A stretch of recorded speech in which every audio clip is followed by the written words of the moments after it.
Looking to factory reset your Toshiba Portege X30L laptop? Follow this easy tutorial to return your device to factory defaults. So this should hopefully be a pretty straightforward process, guys, and without further ado, let's go ahead and jump right into it. It's supposed to not delete your personal files. I strongly suggest that you create a backup of any important files or documents before you proceed, because even though it might say that it's going to save your personal files, there's no guarantees that it will, so just keep that in mind, and we're going to go ahead and jump right into it. So we're going to go ahead and start by right-clicking on the Windows Start menu, and we're going to select the settings. You want to select System, and then on the right side, scroll down until you get to Recovery. Reset Advanced Startup Previous Version of Windows. Go ahead and open that up.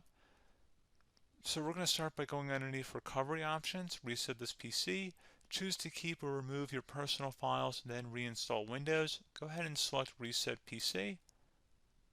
Underneath Choose an option, Keep My Files removes apps and settings but keeps your personal files. Now, like I said, there's no guarantee, but you still want to create a backup, but we are going to select that for today's tutorial here. And it's going to ask how would you like to reinstall Windows. I usually do a local reinstall, so that's what I'm going to select.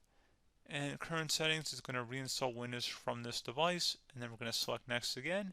This shouldn't take too long here, guys.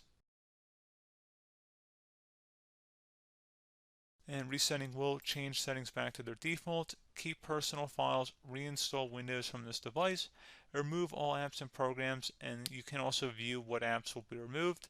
This will take some time and your PC will restart. These are the apps that will be removed, so take note of that. So you're definitely going to have to reinstall some stuff once it's done. So it looks like I accidentally closed out of there, so I'm just going to go back to exactly where we were. And we're just going to go ahead and proceed with the reset here and select reset.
And you can go ahead and install your applications, your programs, whatnot, create new user accounts, but Windows 11 has been reinstalled, a clean factory install. So pretty straightforward process.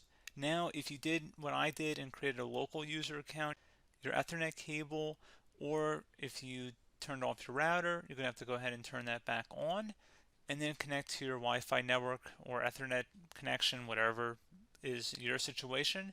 But pretty straightforward process, guys. Do hope I was able to help you out, and I do look forward to catching you all in the next tutorial.